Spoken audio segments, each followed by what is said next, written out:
Hello, everyone.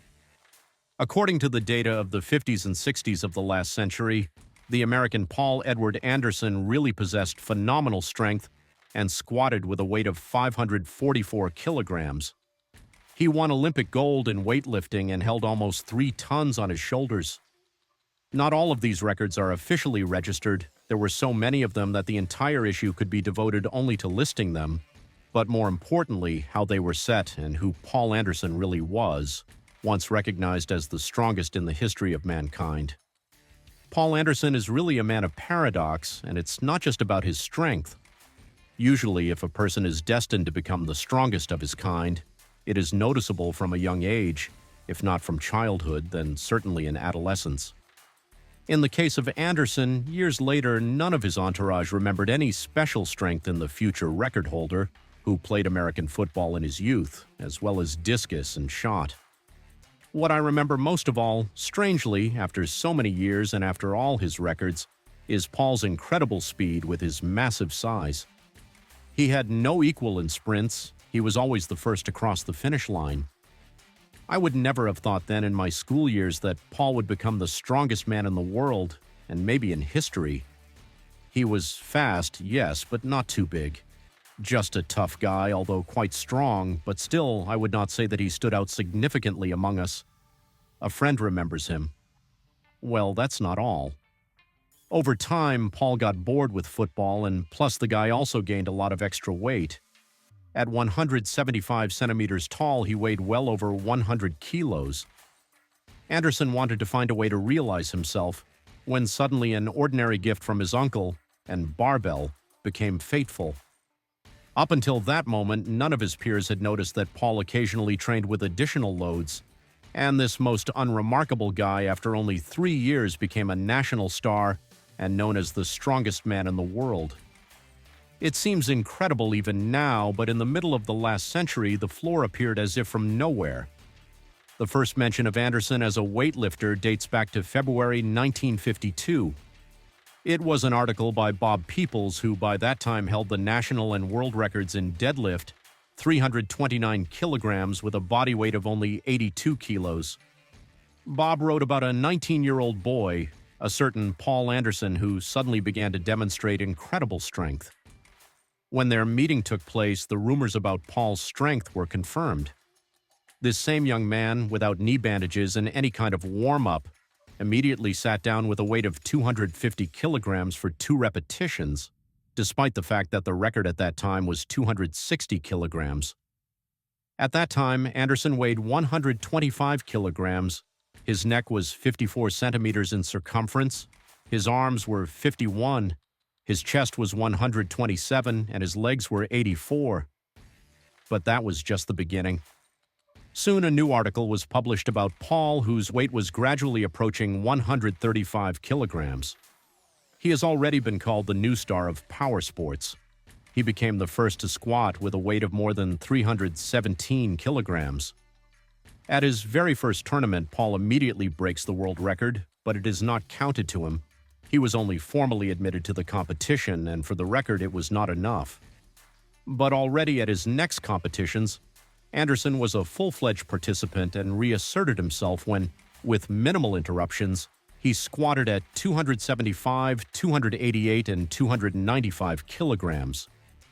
At that time, it was the largest officially recorded weight that a person had ever squatted with, despite the fact that Paul Anderson was only 20 years old, and he immediately surpassed the record by 27 kilograms, which had been held for 30 years.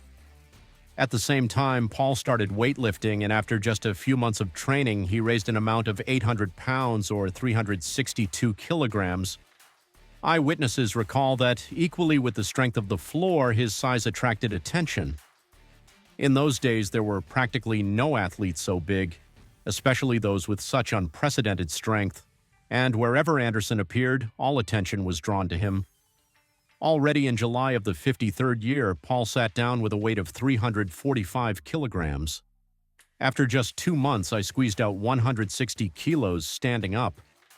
The first video recording of Anderson's performance dates back to October of the same year, in which he walked over his head 182 kilograms.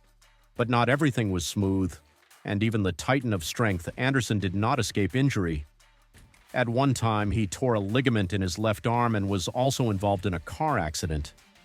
But anyway, on June 4th, 1955, Paul set a new record: 198 kilograms in the clean and jerk.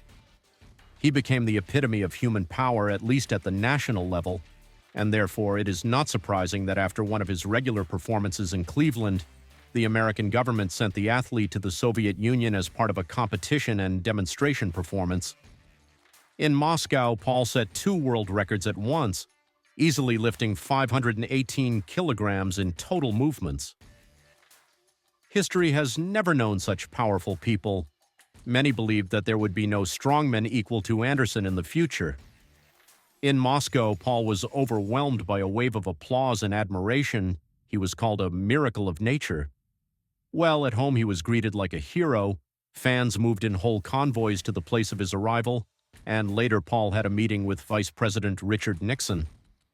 At the 1956 Olympics in Melbourne, Paul suffered from an aggravated throat condition. The temperature rose to 39 degrees, and the athlete was saved by taking 4 aspirin tablets every 3 hours. As a result, he managed to bring down his fever. The doctors allowed him to participate in the tournament, and although Anderson lost almost 20 kilograms of weight and was clearly out of shape, it was he who won gold for his country, although he faced desperate resistance from Argentine Humberto Salvetti. And Paul Anderson is still the last American to take gold among the heavyweights at the Olympic Games. Having won everything possible in weightlifting immediately after winning the Olympics, Paul decided to turn professional and became a frequent guest on the most popular TV shows on which he performed. As an amateur, he simply has nothing more to prove. He turns professional as a multiple world record holder, twice U.S. champion, and with first place at the Olympics. At the same time, Anderson tried his hand at movies, wrestling, and even boxing. Even then, in the middle of the last century, the floor came close to the psychological barrier of 1,200 kilograms. But in that case, tell me, why didn't his 544 kilograms in the squat count? Why is this particular record not considered absolute? It's really simple. According to various sources, Paul squatted even with a lot of weight, but there were not discs on the neck, but 2 containers with $25,000 in silver. The squat was carried out as part of a show in Las Vegas, and according to the terms, anyone who could repeat Anderson's squat would have taken all this considerable amount at that time. Of course, no one has ever succeeded, but the record set with non-standard equipment is also not considered official within the framework of the show, of course. However, this does not detract from the merits of Paul, who had done incredible things earlier in June 1957. He stood up and held 2,844 kilograms on his shoulders, which was 725 kilograms more than the previous record, and also lifted a dumbbell weighing 136 kilograms twice over his head.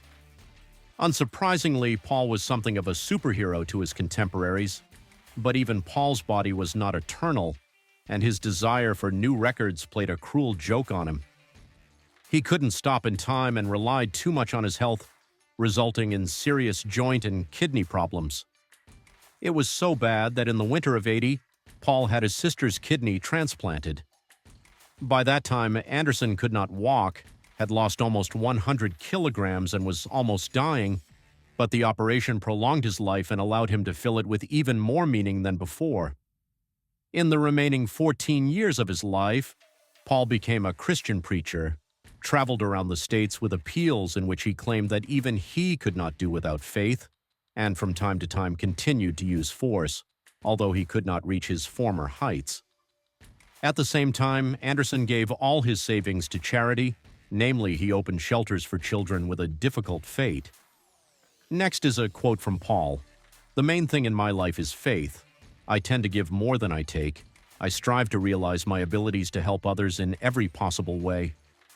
This does not mean that I am kind, but blind. I see a lot and understand a lot." Paul died in 1994. He is still recognized as perhaps the strongest man in history. A memorial and a statue have been erected in his home state, and athletes still compete in Paul's memory tournaments. The kilograms he lifted are still amazing, but more importantly, how and at what time he did it. In those years, Paul didn't have the opportunity to train with modern-day iron discs, so he made his own out of concrete. Anderson used literally everything: huge iron wheels, barrels filled with cement, fixed barbells directly on trees in the yard, and began to train the floor on a platform which he equipped in his own room. Well, as I mentioned earlier, it was normal for Anderson to go straight to the podium and lift a record weight without any warm-up. It is also important that we are talking about the 50s and 60s of the last century, the times when sports pharmacology, if it existed, according to some reports, it has been used since the 30s. However, it was not available to everyone, and also clearly it could not compare with the achievements of modern pharmacy. Even with outside support, taking into account the time and development of the sport, there was still no powerlifting as such. Anderson's achievements remain forever inscribed in history. Compared to the current capabilities, Paul's strength was as natural as possible. He often trained barefoot and never used knee bandages, barbells, straps, belts, or other accessories. Forget it, the floor only worked one-on-one with the weight on the barbell and the gravity of the earth. For this, he was loved and respected by his contemporaries, and he is still remembered for this. Every young man should set himself up to become a champion. It is a great happiness to be a winner. Not only over others, but above all, the conqueror of his weaknesses. But sports passion should not overshadow other things: spiritual life and duty to society. Selfishness and self-interest impoverish a person and make her unhappy. Paul Anderson. As always, I will be grateful for your support. It helps in the development of the channel. Do not forget to click on the bell so as not to miss the new issue. Thanks for watching Sports Guru with you. See you later.